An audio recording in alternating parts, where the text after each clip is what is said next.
people with chronic fatigue, ME, etc. can lose your fingerprints? Let's look into this. Now, I don't know about you, but I've been having issues a lot the last couple years with the fingerprint technology, logging into my phone, my tablet. I had to be fingerprinted for work back when I was working, and they had issues fingerprinting me. And I noticed like the ridges and everything are hardly there at all. Instead, I got these lovely little lines and a bird trying to crawl up my face. Sure, man. So have you had issues logging into your fingerprint stuff? This might be why. And I thought it'd be fun to look into, so let's look into it. Now, as I was searching, I did find a pretty cool rumor that the reason they started looking into this in like the 70s or 80s or whatever was because the FBI was having trouble with immigrants that had come to America. And then years later, when they were leaving, they re-fingerprinted them, and a lot of them didn't have fingerprints anymore. I couldn't confirm it, but it's interesting nonetheless.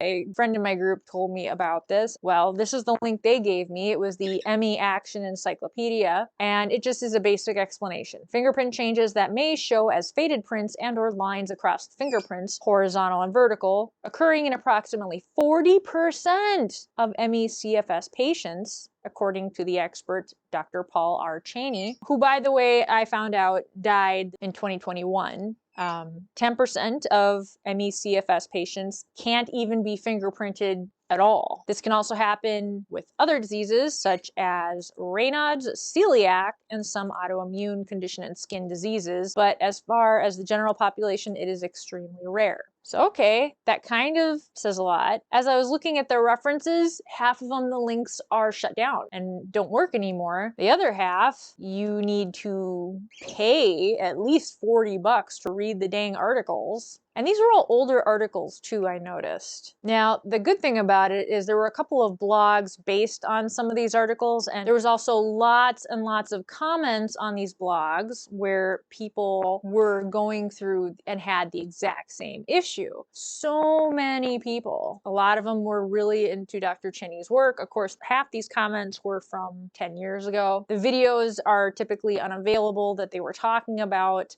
I did manage to find the Paul Cheney seminar where he talks a little bit about this. The one I found, I think, was from 2012 or 2013, and I was very lucky to find this. So I found this on Eternal Genesis Films on YouTube, Paul Cheney Seminar Part 1, and you want to go to 2030, I think it was, is when he starts talking about the fingerprints. The audio quality on this video is terrible, and there are no closed captions. I'm going to play a little bit of it though. But you'll see degradation to varying degrees in the great majority.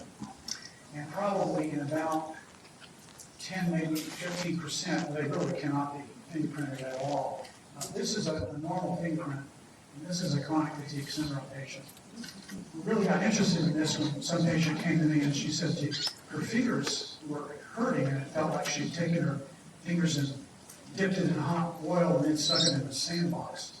And I said, well, give me your fingers. And I looked at them and I couldn't see any fingerprints. And these people are losing their fingerprints. And these people are not old. They're in their 20s and 30s and 40s and they're doing this. We took 16 of these fingers and we biopsied them, punch biopsies, and sent that to UNC Chapel Hill Dermatopathology Division, and we got the results back, and they were very telling. One defect was they had perilymphocytic vasculitis, which is a signature of immune activation in which their cytokines can produce to cause lymphocytes to outmigrate into the tissue and cuff the small nutrient vessels. I'm going to stop it there. So you can look into this. You can find this video. I will put the link in the description below. It's very interesting. It's a little hard to hear and it's a little slow going. I haven't found a lot of proof. I usually like to find a lot more scientific evidence on it. But the fact that I must have seen 100 or more comments in the videos and blogs of people with chronic fatigue that had this issue kind of confirms it for me. And the fact that I have the issue as well. So what he was saying, in the video is they took punch biopsies of the tissue of people's hands, and in the microscopic examination, they showed various pathologies in the skin that might explain why it's happening. I'm going to read this to make sure I get the wording right. It showed lymphocytic perivasculitis inflammation of the blood vessels, which is a type of immune activation phenomenon that could produce problems of nutrient supply to the dermis. Dermis means skin.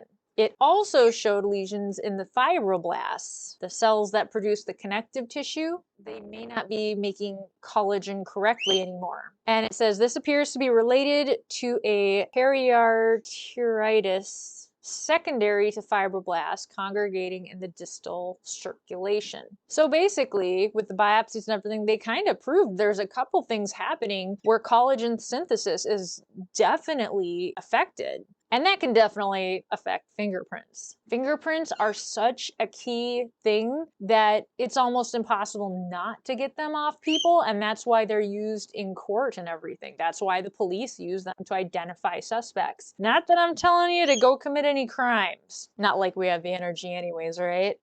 Well, I found this interesting and unusual. I'd love to hear what you think in the comments. Please do check out one of these videos. Don't forget to subscribe and hit the notification bell for future videos. Thank you so much for watching. Keep surviving.